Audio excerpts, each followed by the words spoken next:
Hey everyone, Yan Chow here with the hard-working John Hervy, What's up, man? How's it going? possibly distant relation to John Henry, the man reinvigorating Kung Fu comics. There we go. I like that. So, Black Tiger, Hidden Dragon. hmm That's the current adventure. So second Black Tiger volume, a story arc. The first story arc was Legacy of Fury. We told it all in one story arc. So this is volume one, but it's volume one of the second Black Tiger story arc. So a little bit confusing. All right. So now you have been working on Black Tiger comics for a little while, though. It's been several years. It's been a long time. It's been a very long time.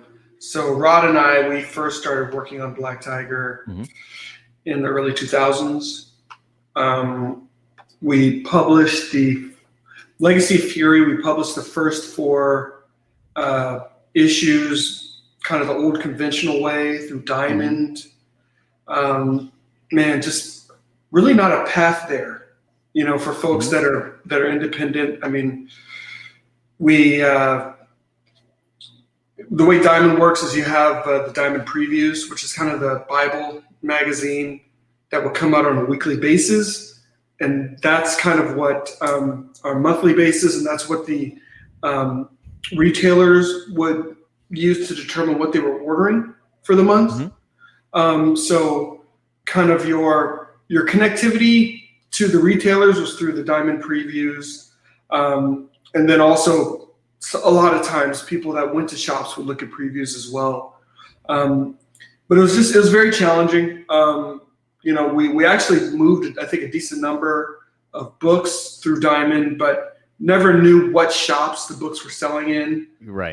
Found out subsequently that there were folks that did want to reorder, but the number of reorders were so small that, at least from Diamond's perspective, it wasn't worth their while. So, so we didn't get the reorders. And just there's no market intelligence. We didn't know where we were selling the books, who we were selling them to. It's hard to build any kind of a business when you don't know where you're selling your product. That kind of makes me wonder. Most of what you see now going on in independent comics, from the crowdfunding scene, it seems like no one is also targeting shops. Now, it's been kind of a crazy year with COVID and shops not being open. I couldn't even tell you what shops are open by me right now. But do you know of anyone who's sort of following up with that? Like, for example, you do an Indiegogo and you have your campaign and then maybe a few months of in demand, but then like after trying to get them into stores, or has nobody done that yet? You know what? I do know of a couple of folks that have attempted, and they've been able to get stores like, or books in a couple of stores. So maybe like a local store where they're actually known. Oh, right. But it's actually very challenging. I mean, it's an interesting time because that stores are under a lot of pressure. We can see the numbers, and the numbers are down. And you'd think that would prompt you to kind of change the business model. But a lot of stores have somehow kind of doubled down on the old method. Interesting. I've gone to stores. So like there's a local store here, and they only carry Big Two. So, I mean, they don't even carry like Image stuff, Dark Horse stuff. I mean, it's like they've doubled down on mainstream and basically taken away anything other than the Big Two. And the interesting thing is, I went into the shop, I don't know, maybe about a month and a half ago. And it was one of those things where I just wanted to buy something. I didn't have anything particularly in mind, but I said, I want to buy something. I want to be intrigued by something. I want to just find something new. But they had nothing other than just mainstream books. And there were probably 5 other people that came to the shop during the time I was there, and we all left empty-handed. So that tells me something. That tells me that people do want books, but people want more than what they're seeing on the shelves at a lot of shops. Now, I know there's some shops that do a better job of diversifying what they carry. But that kind of takes me to kind of what's going on right now with crowdfunding. Mm-hmm. This is just the tip of the iceberg. Yeah, the market has shrank, but the amount of the market that crowdfunders capture is so small. Yeah. So small. Even being able to grow this shrinking market would do wonders for crowdfunding. I don't know how to do it, but Yeah. it would do wonders. Yeah, it's interesting to hear you say that. I had pretty much the same experience. There used to be a comic store near a place I worked at, and I would go there when I had long lunches. And I used to have this theory, well, I want to support local comic stores, and I was looking for Alterna books. And I go in there, and like the guy's like, no, nobody wants to buy Alterna. You're like, I I'm was here. like, well, I want to buy Alterna. And it is like what you said. I saw a bunch of people go in there, and a lot of them were, I would say, men who were probably in their 30s or early 40s who had kids with them. So this place had the big 2 in Image, and that was, maybe they had a few long boxes, but I was just thinking like, well, okay, where are the Disney comics? Where are the indies? If you want to get your kid into comics, but you don't want to spend a lot of money on like prestige, things you have to keep hermetically sealed, Alterna's a great choice. Oh, they messed it up. Okay, I'll spend $2 to get another one. Exactly. And I, being an old fart, I remember going to comic book stores in the 80s, and they had all sorts of crazy independent titles. And I guess my question is to the store owners, like, if your sales are going down selling Marvel and DC, why not take a chance? And it's interesting because it's Marvel and DC is part of the equation that's challenging. Diamond is the other part of the challenging equation. That whole thing seems to be getting shaken up too. Yeah. But it was always historically, you had one bridge to the shops. And that was Diamond. And let's be realistic. That was kind of a conduit for a duopoly. Yeah. That's kind of really what Diamond was and the way it was structured. So now it's like shop owners, they need to be open to other ways of receiving their books. The distribution I think is a huge thing. I think Alterna offers, I just got an Alterna package, and they have so many books.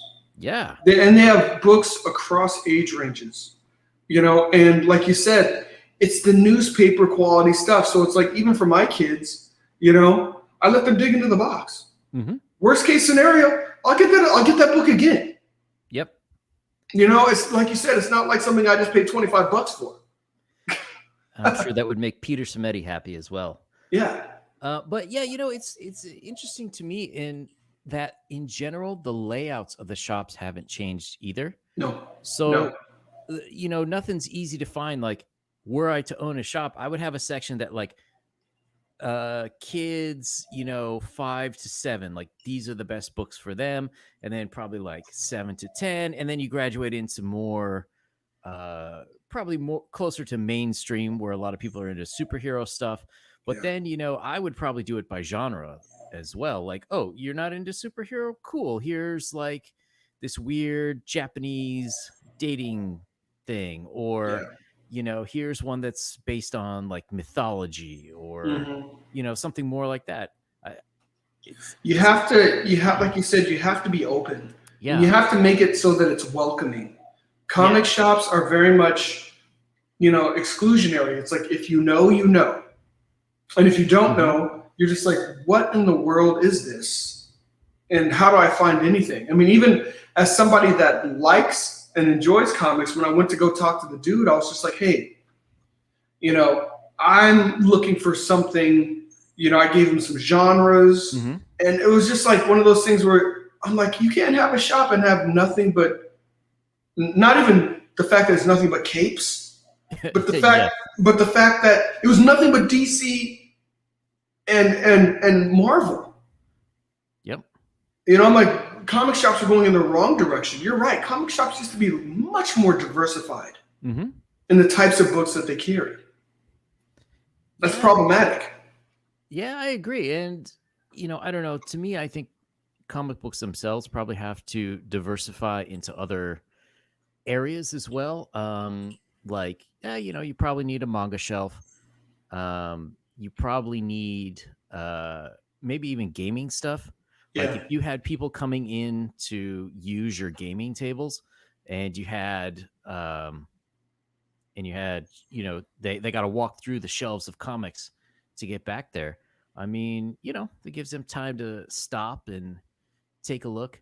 And the other thing too is it's kind of weird.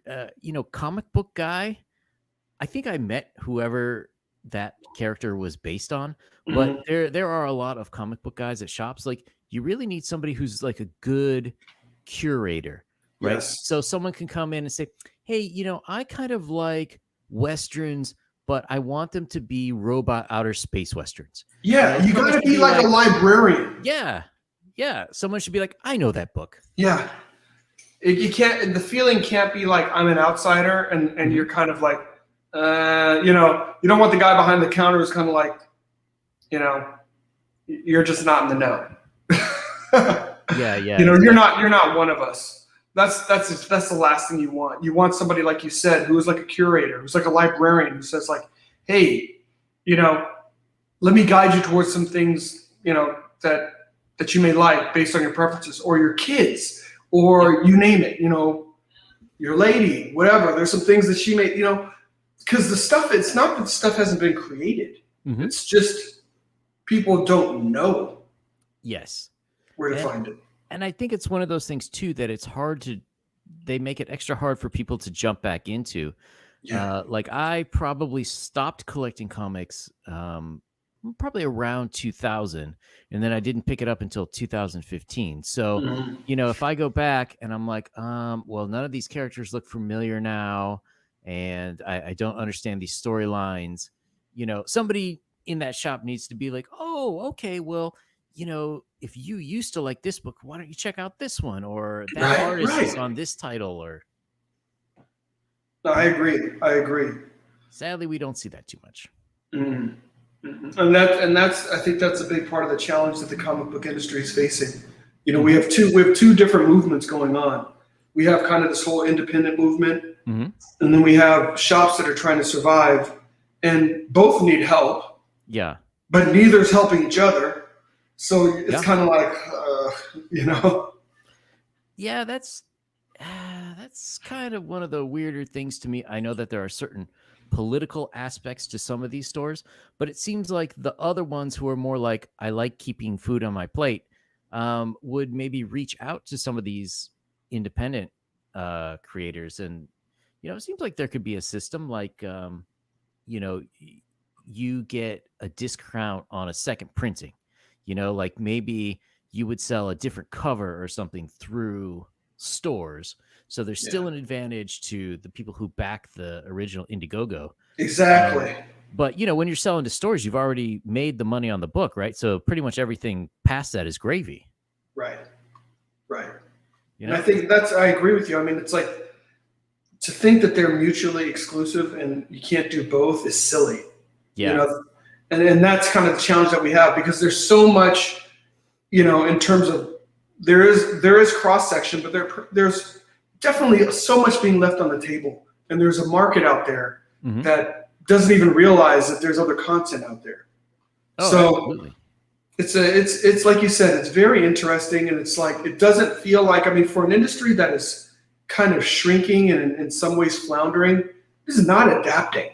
Yeah. Yeah, well, and that's the thing too. And well, it there is one other problem to it is that, back in the day, people would get their first introduction to comics at like the gas station or the Yeah, grocery exactly. store. And then it's like, well, I want more of this. And then they go to a store that specializes in it. Then And you're then like, oh wow. exactly.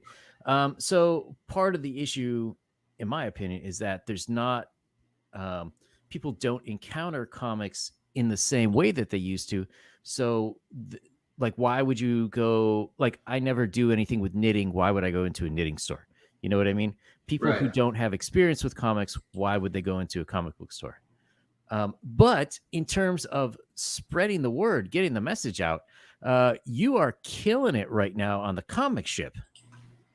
You know what? The comic ship it's been a lot of fun. I mean, it's just, Ryan, Brian, and I, and Mm-hmm. it was really just kind of the thought process was, hey, why don't we get together and just have a good time, just talking about some pop culture things that we all love. I Mm-hmm. mean, Brian is an absolute aficionado when it comes to music. Mm-hmm. You know, like Ryan, I'm a dude that loves comics. Kind of comics and animation, kind of from 70s, 80s, 90s. That was really I think, kind of my sweet spot. Mm-hmm. So talking about different projects and stuff like that, and then just having fun with folks when they come on stream. So the comic ship has been a lot of fun. We want to continue to make sure we have fun. Mm-hmm. I want to add value. So I think there's cool projects out there that if people haven't checked them out, just point them to check them out. It hasn't really been stuff that are live campaigns. Yes. It's just been more like stuff that either influenced me, a lot of it has influenced me, continues to influence me and influenced me back in the day. So, I feel like it's just good stuff for people that may have an interest in comics to be aware of. I got to say that the show itself has really developed in a way that kind of surprised me. When when I had Ryan on the first time, he had trouble getting his camera to work, right? And in the space of, I don't know, it was probably like 6 months or something, you guys had the comic ship up, and it was kind of just like a normal, have somebody on, promote a book type of stream. Right. But within a couple months, like the show is really entertaining now. Like it's providing, in my opinion, a lot more value than you would think for, it's kind of stream. Like I love the Booty from Beyond section because in some ways it reminds me of old-timey radio stations where they would play where you had actual DJs who set a playlist, right? So you would Right. have whatever's popular going on, but then the DJ would be like, oh, and this band, like I found their hit from 8 years ago, or oh, they were influenced by this other band, so let me play that. And to me it adds a lot more value when people can start appreciating the current work that's out in new ways. Right. And same thing. And when Brian started on, I was like, oh, okay, that's kind of weird, but I know Ryan is really into music. Right. But and it's not something I probably would have thought to add to it, but like, oh yeah, this is actually really good. Like he really brings the stuff around, so it's all it all makes sense. It's not just like 4 weird disconnected segments or anything. Right. Well, it's kind of interesting how it all kind of evolved. I think at first, I mean, the show definitely kind of become something more than what we originally kind of thought it would be. Mm-hmm. At first it was kind of, hey, we're all cool with each other. We kind of like what we're all doing. I mean, I was introduced to Ryan because it was funny. It felt like some Michael Jackson video or something. Somebody pinged me, hey, there's some other, Magna was running at the time. There's some other guy with a hammer, blah, blah, blah. Somebody was like trying to like cause like some kind of beef. Uh-huh. And they pinged me on it. And I looked at it, I'm like, this is awesome. So I backed it. And I'm like, this is so freaking cool. And then, Mm-hmm. We just kind of came to a mutual respect for each other and just said, hey, he had me on the show and he's like, would you like to come back? I was like, yeah, that'd be cool. I'm like, what would I be doing?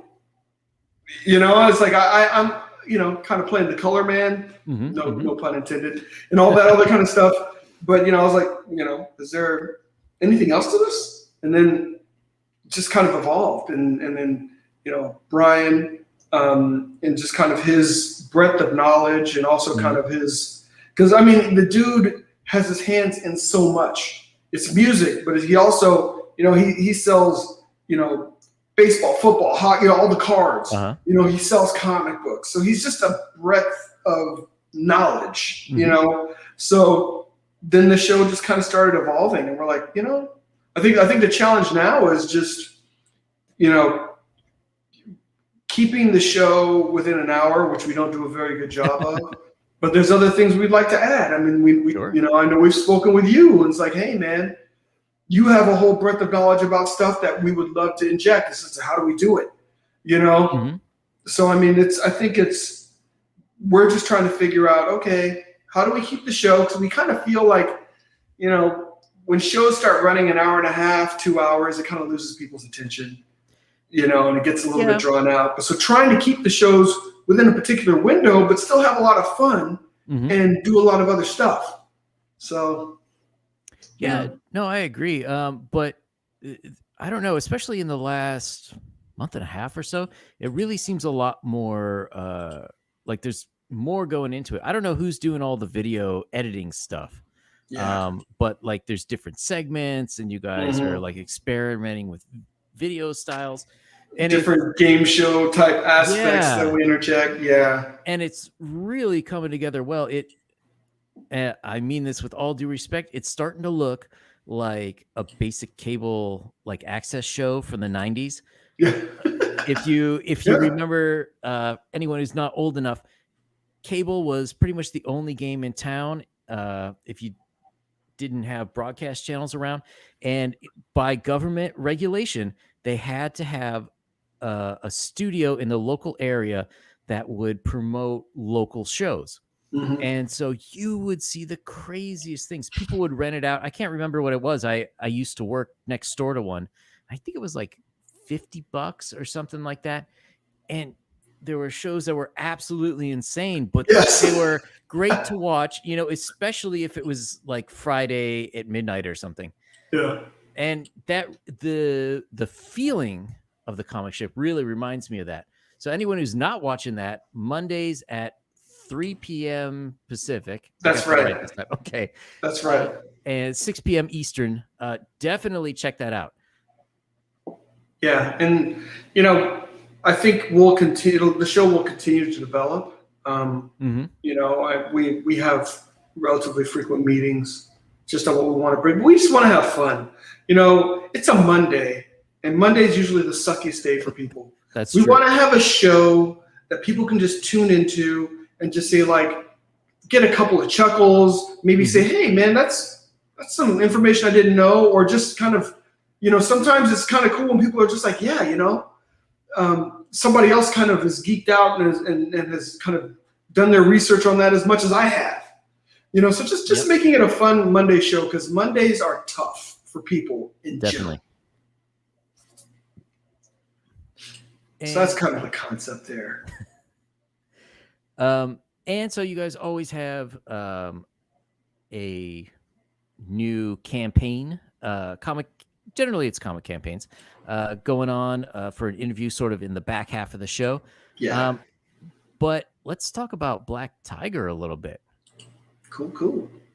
So I believe this cover was just unlocked. Yes, sir. So check it out. So this cover is the Looper cover. So initially when it was on the campaign, it was just black and white because the color hadn't been provided yet. So what just got unlocked is this now going to be a wraparound. Nice. So you'll get this on the front, but there's an image that you'll get on the back as well for the wraparound cover. So when you say wraparound, do you mean it's just the front and the back of the cover, or like this is sort of like a dust cover? So just the front and the back. The front and the back. Okay. Yeah, exactly. So it'll be just, I know this is Legacy of Fury, but it'll be just like boom, boom. Sorry about that. Let's do that again. There we go. There's like boom, and then that rolls into this. I gotcha. So, but we're doing it a little bit different this time because it's actually the same moment, but you have a shot of her looking straight on, and then you have a shot looking same moment from behind her, and then you see that like as she's standing, kind of looking fiercely in front of her. The dragon is manifesting behind her, but when you see her from the back, you see that she's facing the 5 fingers of death. So it's kind of the same moment, but just from, the front and the back. Very cool. Yeah. So excited to give people that cover option, which is it's just part of it's the looper cover. Anyone who gets that will get that wraparound. And I'm kind of wondering too. So when you work with Rod, Yes. how much? I don't know that supervision is the right word, but like, how much of collaboration is it with the art? Or like, do you work with him and like, I was kind of thinking of cover like this or that, or do you sort of leave it up to him and then, like he comes back with a sketch and you're like, oh my God, that's awesome. It's pretty iterative. I mean, visually, I always have an idea of what I think I want. At least what I think I want. So like, I'm usually pretty specific about what I think I want. And then Rod will take that. Sometimes he likes the ideas. Sometimes he thinks they could be developed further.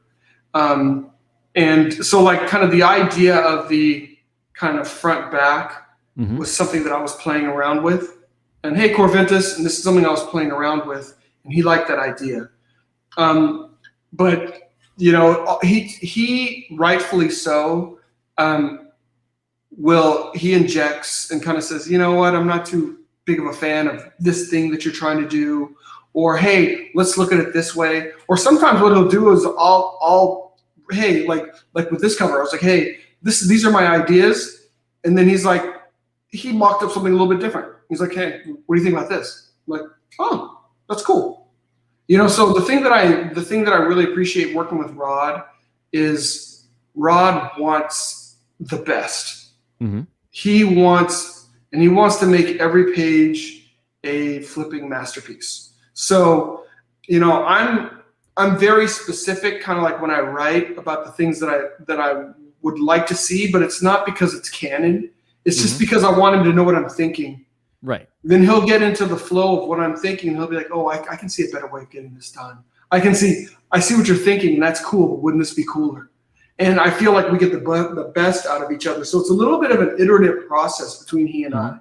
So usually I'll write something, he'll mock it up, I may go back, and we maybe a couple iterations, and then we'll finally get to a place where we're both like, oh, heck yeah, that's it. Wow. Once we're there, we know we're home. So as a writer, when you're writing each page, do you ever sort of like mock it up or do like quick thumbnail sketches, even if they're just like, little line characters or something? Not necessarily that you give to Rob, but just to yourself, so you kind of get the mental image of it. It's funny. Even though I'm a writer, the artistic element has always been a big piece for me. Probably just didn't develop it as greatly as I should have. But I definitely see the story, from a prose perspective, but I also see it from, an artistic perspective. And for me, oftentimes I can visualize, or I can write it out in a way that Rod can interpret it. But I also will use other things. Sometimes I'll use whether I sketch something out, or maybe a little bit of 3D software to show some things, or even references. Like some of the things are riffs off of other kung fu movies or things of that nature. So I'll take a still and send him a still from, whether it's different forms of martial arts, whether it's karate or kung fu or capoeira. So we're very much, especially when it comes to kind of the fighting styles, we really try to, utilize stylistic references so that the feel of it feels authentic. You feel like, oh wow, this really is karate versus kung fu. This is a dude who's really a pugilist versus another guy who's, doing capoeira. So we do use a lot of references. Fortunately, he's as nutty as I am, so we don't drive each other insane. We know that we're driving towards a better product. So we're both like that. Hmm. So we push back on each other a lot, but it's appreciated. Yeah, it's good when you can sort of work off each other like that. Yeah. And who did you get to do the colors on this cover? Because they look fantastic. Yeah. So you can find him on or Twitter at it's Articida, so Artecida. So it's like Articide, Mhm. Articida. He's also a Brazilian artist. He's actually an amazing everything. He's an amazing penciler, inker, traditional comic book colorist, but he also has the ability to color like this. And I just said, you know what? I want to bring, a color cover that the likes of which you just don't see very often. Mhm. You don't see this style of coloring, very often in comics. Yeah, And yeah. he just did a phenomenal job. Yeah, that looks great. As anyone who has watched my channel knows, colors are like the first thing I poo-poo in review. Yeah. But yeah, these look. I love it because it's very clear, and instead of detracting from the line work, I think it really adds to it. Yeah. And you hit the nail on the head. I think throughout all of the comic book processes, whether we're working on interior pages or we're working on covers, that's kind of the mark of, I think, good comic book creation. It's like I've got a story, but what Rod ends up kind of putting the thumbnails together for in the eventual art, it's even better. And then you have an inker who has vision, who really adds to it, and a colorist that takes it to the next level. And then a letterer who's really mindful. I mean, it's like the letterer we have, Marco de la Verde, he's amazing. I mean, he's always, whether he's creating fonts for particular characters or, he's really looking. So, I mean, it's like really trying to specialize things for the characters and for the book. And when you have people that care, at each step, at each, kind of each way, each step of the process. I mean, what you get out is amazing, So that's not something I can take. I can't take credit for all of that. The beauty is just working with great folks that care. Yeah, I mean, when everybody is really invested in their part of the project, the book definitely looks a lot better. Oh my goodness, yeah. And I think even this whole comic book renaissance that we're experiencing right now, one of the things I kind of pinpointed when I started getting more and more books, is I realized I'm getting books from people that are passionate about what they're making, whether this book is their opus or whatever. And I think that's what's been lost with so many. I get it. It's a business for companies, but there was a time when people that loved the content, loved the characters, loved the stories, were still enabled and allowed to create the stories. You can tell the difference.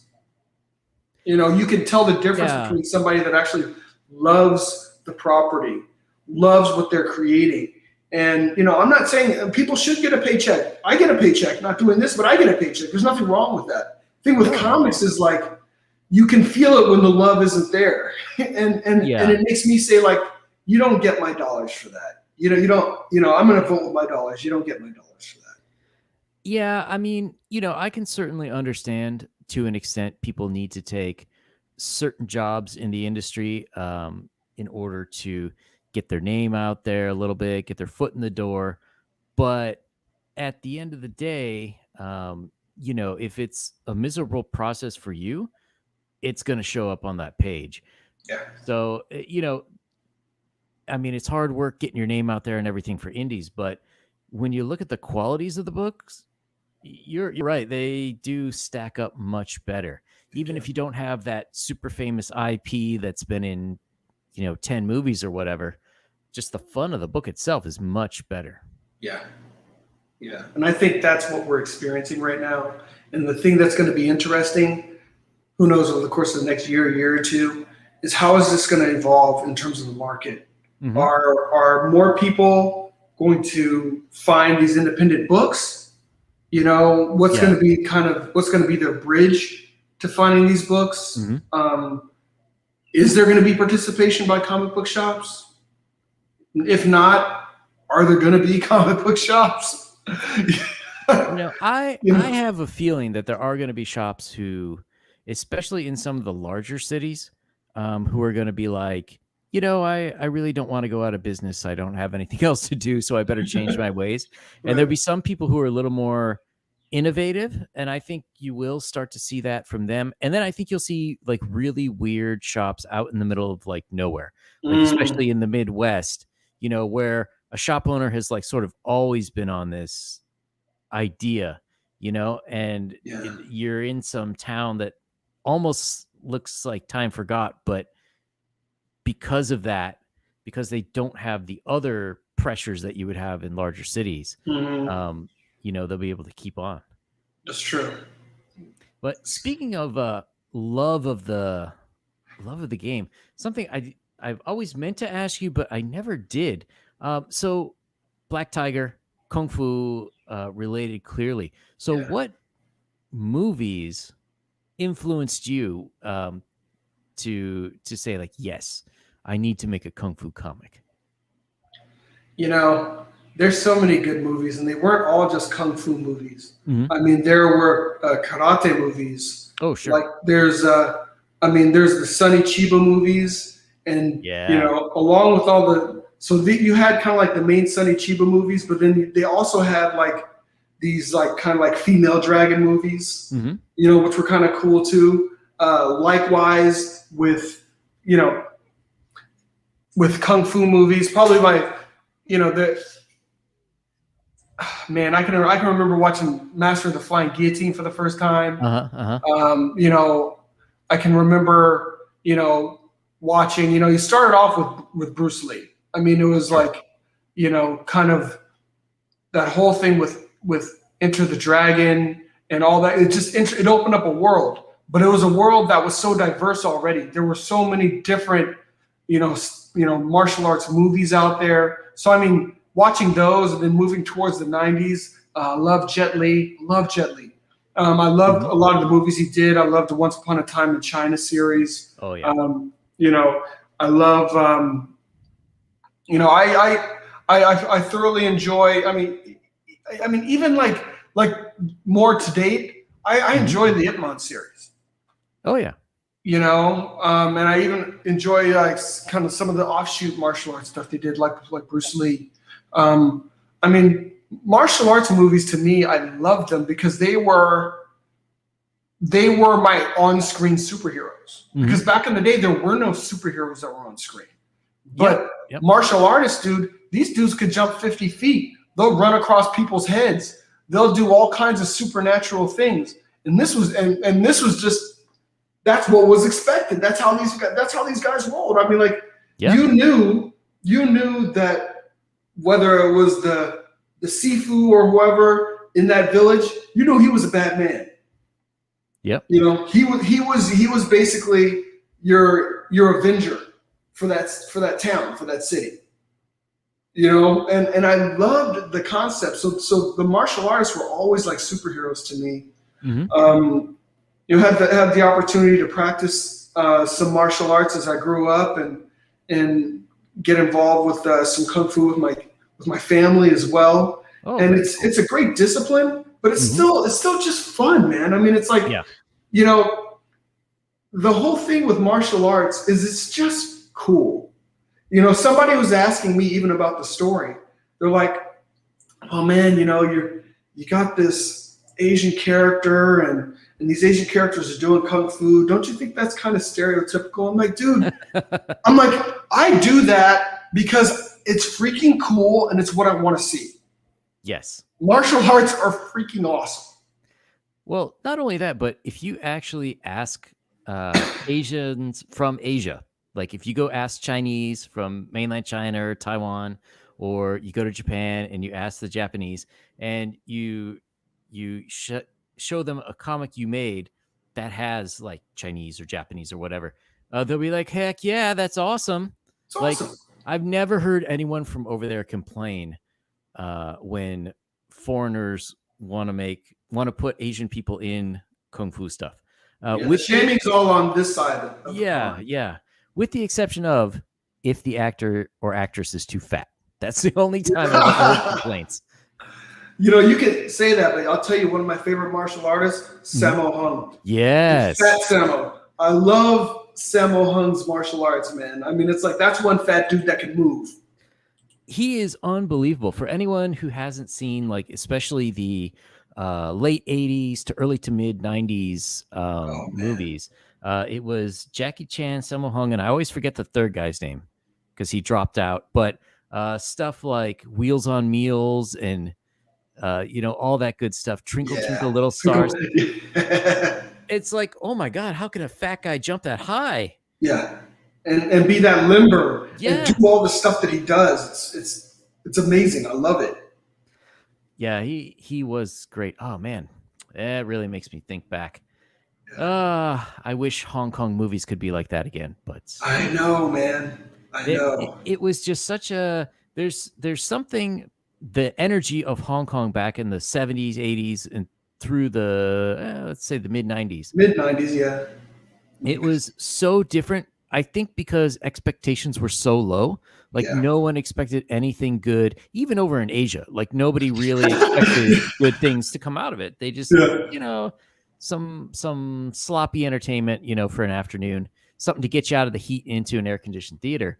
But because of that, like they just went nuts with everything. Like you would think if you look back on those movies now, all those guys must be on drugs for everything they came up with. You know what? Seriously. Come on, flying guillotine. Like, who would have thought of that? Cutting people's heads off with that. Fall on your head and takes your head off. Oh Yeah. my goodness. I think one of my favorite ones. I can never figure out what the movie was. There were two guys who fought another guy who was the bad guy, and the bad guy had a walk on his back, and he called it like turtle style kung fu. Yes. Oh, you've seen it. Yes. And they beat him with a can opener.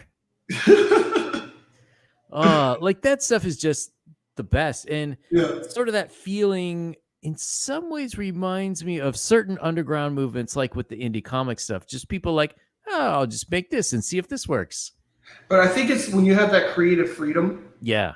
then you can go to town, and it's not like you said, the scrutiny isn't there. They're not doing it for ratings. They're not doing it, hey, hopefully we won't, offend this group of folks out here. I mean, they're like, hey, this would be cool. Yes. Let's go for it. Let's do this. One of the things that I loved about the Master of the Flying Guillotine too was like you could also see like some of the old spaghetti Western influences on it. So like at the end of it, the one-armed boxer, the movie ends as the one-armed boxer kicks the Master of the Flying Guillotine into a freaking coffin. Yeah. And that's it. There was no love story in this movie. There was nothing. It was just an awesome, and it wasn't like a highbrow movie. It's like the one-armed boxer. It's something like he's got his chopsticks, and he like catches like 4 flies at once with his chopsticks, and the story becomes escalated to this Master of the Flying Guillotine. He's going around, just think of him like he's just trying to fight the best warriors he can. Then he hears about this dude with one arm that killed, it goes from like 4 flies to like 7 people with one punch. So by the time the story gets to him, he's like, he killed 7 people with one punch? Yeah. I'm going to go challenge this guy. So the whole thing is like, it was kind of that monkey thing where you like, you tell somebody. So the story totally gets jacked up. And these dudes just fight. Yep. I loved it. What do you think was sort of the pinnacle movie of the kung fu genre? Wow. Well, I'll tell you the movie that changed things, I think. I mean, definitely Crouching Tiger, Hidden Dragon changed things. So I think you went from, and I'm not trying to disparage it, but like, I think after that, Hong Kong movies were expected to be great. Like if they were going to come over. I mean, it's like you no longer just had your kung fu movie. You got your red thread of revenge. You killed my brother. Your style is good, but mine is better. That was no longer good enough. Yeah. Yeah, it's interesting. The movies that seem more akin to those older kung fu movies, to me, seem like John Wick 1, Mm-hmm. and now Nobody, Oh, where good call. they're pretty thin on plot, but you really don't need a whole lot of plot. You don't need it. You just Yeah. need the bare bones. But yeah, I think you're absolutely right with Crouching Tiger. So there's like they say 4 phases to any sort of genre. One is the experimental. 2 is I can't remember 2, but right between 2 and 3, you have whatever the pinnacle movie is, and then after you hit Mm. that pinnacle movie, it declines, and then the 4th phase is like a reinvention or a reinvigoration of it. Okay. But I think you're absolutely right. It's funny because I was actually watching the TV series Lucifer last night. Mm-hmm. They came out with new episodes, and it's so frustrating to watch because there's like, I don't know, 10, 6, 7 seasons of this thing. And it's like the two main characters, they're in love with each other, but they won't just say it. Um, and because of that, like they can't be together and this and that. And it reminded me of Crouching Tiger last night. The writing in that is so good Mm. that you have Lee Moon-bai, played by Chow Yun-fat, and Yep. I'm suddenly blanking on Michelle Yeoh's character's name, but they loved each other, and But they pretty never. they Yeah. they pretty much knew it. So it wasn't that they were both stupid, but it's just because of like cultural reasons that they couldn't be together. That there Right. was always something, but you still could see the love between the characters. Yeah. That's so great in a kung fu movie that's still delivered on the action. Exactly. And it was very. I mean, it's very tragic. You know. Yeah. In some ways. And it was such, like you said, it was such a great. It was so. I love how that was conceived, but the Mhm. problem was then that became like the new standard. Yeah. Yeah. And and again, I always try to look for trends in things and who misunderstands the trends. Mhm. And it seemed like everybody misunderstood that trend. Because after that is now they always had wuxia.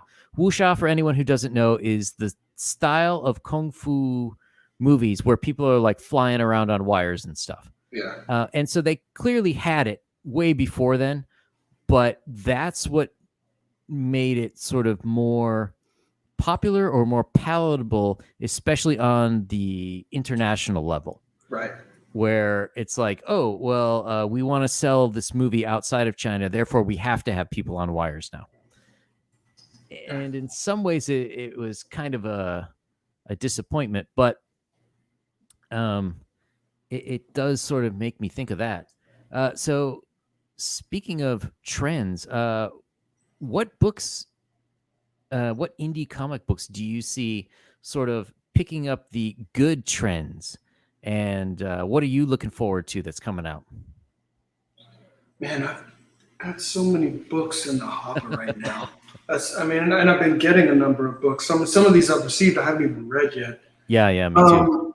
So I'm liking the fact that some of the books are starting to build almost a body of work. Mm-hmm. So in that vein, I just got Captain Love last week. I haven't read it. I haven't heard that one. So Captain Love,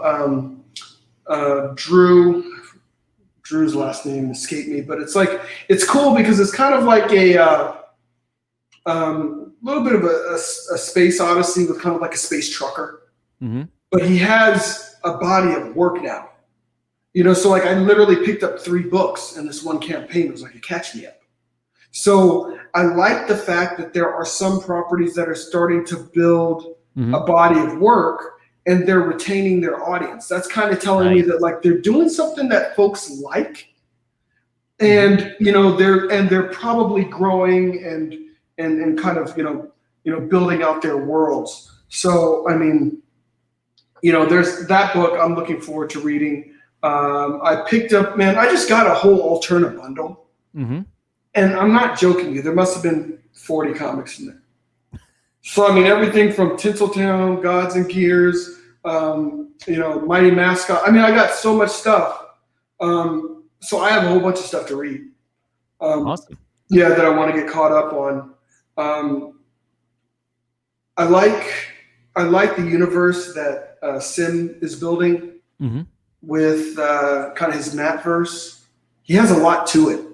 I think once he finally starts getting it into the printing and the distribution phase, he's got a lot of content. I think that's going to be a lot of fun.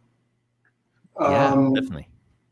Let's see what other books. Of course, I've been my dude Ryan. I'm definitely looking forward to Hammerella. He's really turned that. It went from a relatively compact story to a very full story.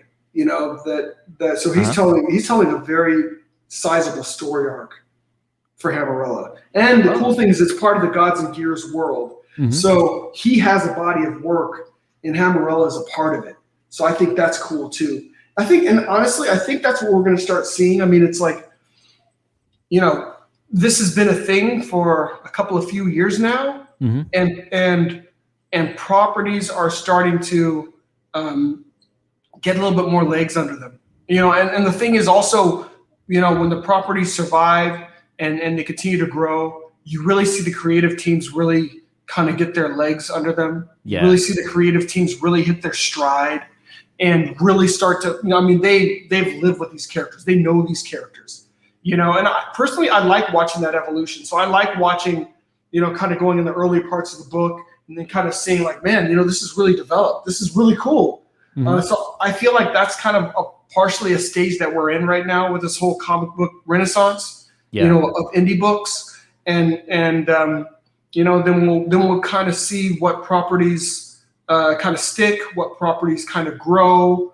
I did enjoy reading Luke Stone's Trash Day, so he's got a nice body of work with that.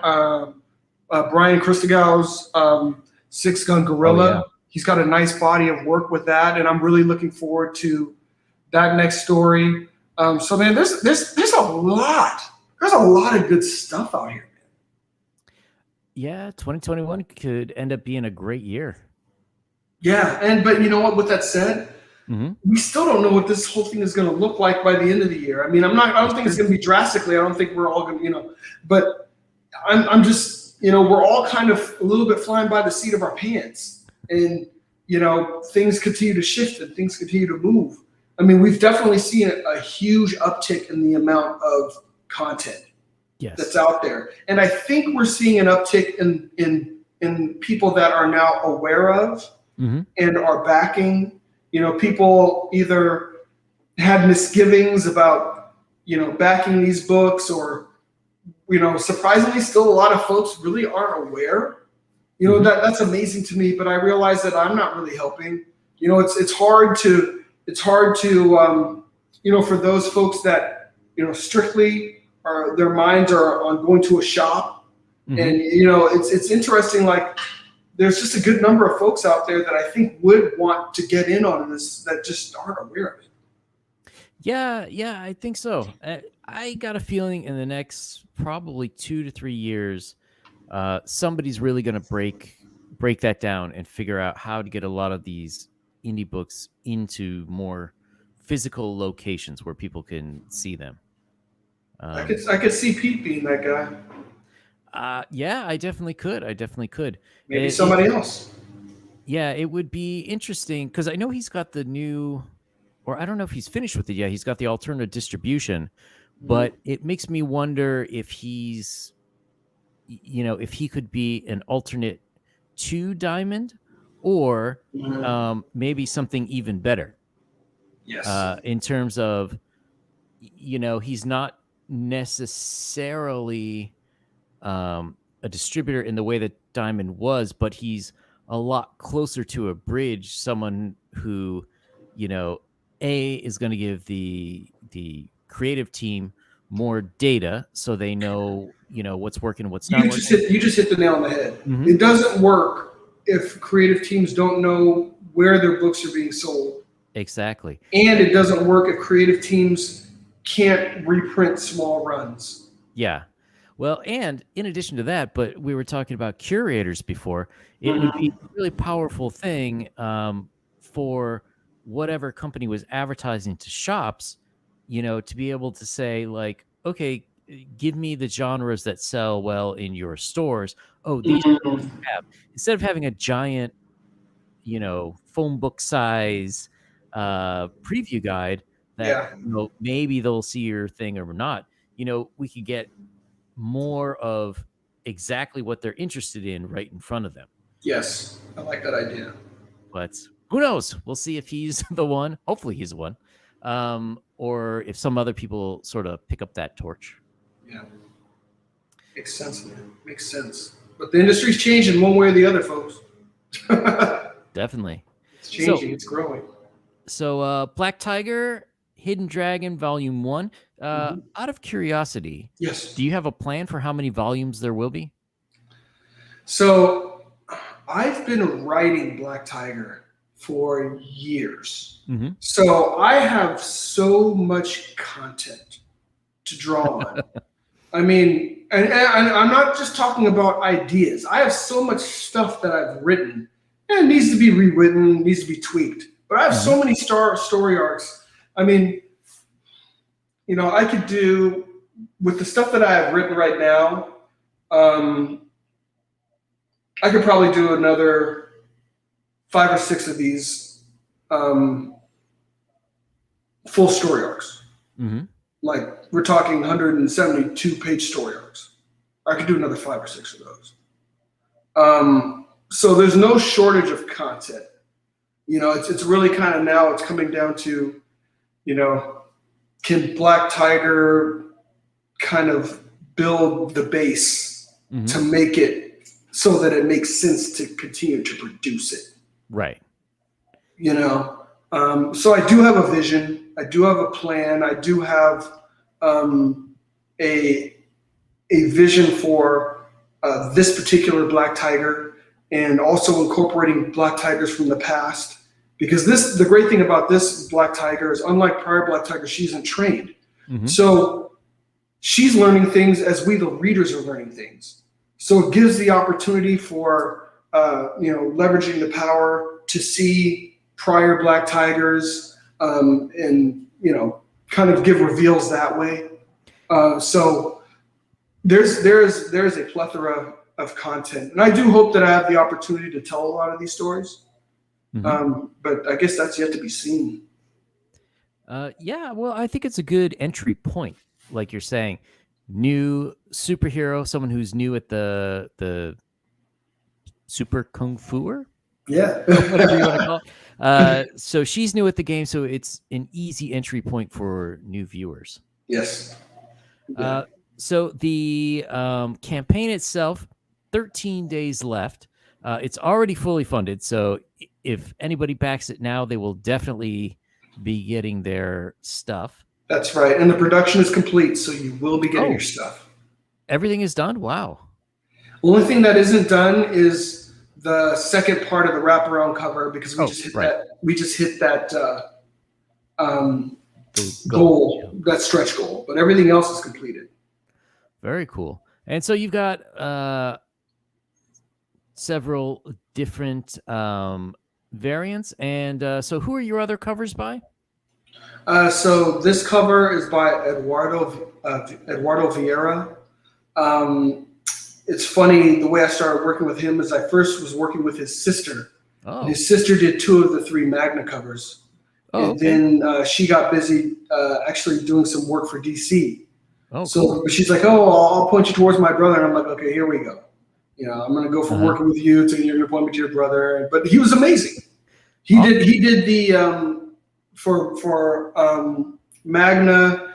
He did the Behold the Pantheon cover, where she's in the foreground but kind of lower, and she's looking up at all the different Pantheon members. He did that cover, and then he did this cover, which is just a great homage. It's almost little homages to little Chun Li. I mean, she's got that Hmm. Chun Li build, and she's you know giving Henri a kick right to the teeth, and she's receiving the fish hook from Svetlana. So it's just a lot going on in one image, but I love it.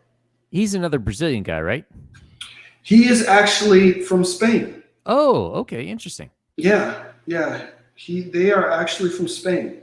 So that's the beauty of kind of the world we live in. Hmm. As long as you can find folks and you can put a deal together, you can work with people anywhere.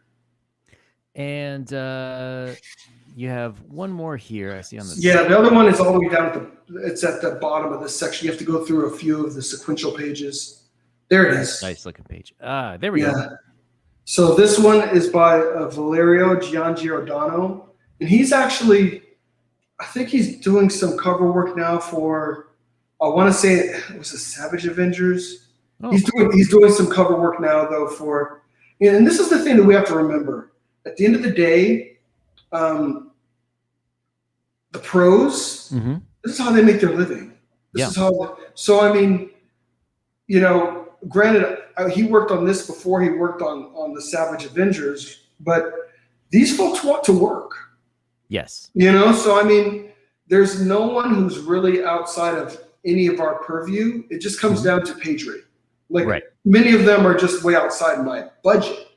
But Yes. that's different than being outside of my ability to reach. I reached out to Alex Ross Oh yeah. just to get an idea of his page rate. His Wow. page rate, woo! Oh my gosh. Yeah, I can imagine. I was just like, dude. I mean, it's like that's more than a month's worth of just gross salary. Yeah. More than a month's worth of gross salary for me. I was like, oh my gosh. Ah. I was like, that is way out of my league. But you know what? It's cool. I mean, he responded, his guy responded. I mean, so it's like realizing that at the end of the day, these folks that we love, they're ultimately making their living as well. So, Right. Nothing is impossible. Being able to reach folks, especially now with social media, you can do it. Definitely. Yeah. Can you imagine if you had reached out to Jim Lee, like what that figure would have been? Oh my gosh, I can't even imagine what that would be. Just for pencils, I can't imagine what that would be. You'd have to sell a kit or two just to. Seriously, man. Oh my gosh. Oh. All right. I still love this shot as well. Oh man, I love the shot. Phoenix Animation made an awesome bookmark out of it, and that bookmark is one of the perks that we offer. That shot is just it goes to show just the love and the care that Rod puts into the artwork, because I can just hang out on this page, and I do sometimes, just between the panic and the mayhem, the dragon manifesting in the middle of the mall, people, tables, the second level being decimated. I mean, there's so much going on, and I'm like, just to care enough to want to take it to this level, and then look at the work that the colorist did on this. I mean, it's like you can continue to zoom in, and you can see, like, man, I mean, he colored, every person, everything, the debris, you name it, and you're just like, wow. That page is that's one of those things where it's like you're working with a team and you conceptualize some things, but what they do is way greater than what you even conceptualized. When this was done, I was just like, holy smokes. All right. Well, I know that you want to get together with your family, but any other final thoughts on Black Tiger Hidden Dragon Volume 1? Just like, I think the first tier, if you are not, if you haven't backed Black Tiger before, if you didn't get Legacy of Fury, the Catch Me Up gives you Legacy of Fury, and it also gives you the first volume of Hidden Dragon, and that's 260 pages of comic book. So you get a lot of comic. I'm just gonna say the Legacy of Fury was a very fun read. And just with the volume too, you're definitely getting your money's worth. So if you haven't gotten that and you're like, well, I'll just check out this new the new edition, Hidden Dragon Volume 1, that's cool too, but really get the Legacy of Fury with Hidden Dragon. Totally worth the money. I appreciate that, brother. All right, well, I think gotta wrap it up for the day. John, thanks for coming back. Thank you for having me on, brother. I appreciate you. Yeah, anytime. So for anyone, go check out Black Tiger Hidden Dragon on Indiegogo. Still got 2 weeks left for the campaign. If you want to see more content, you want to see more people come on, click subscribe to the channel, give this a thumbs up, and I will see everyone soon. Hit that thumbs up. Smash it.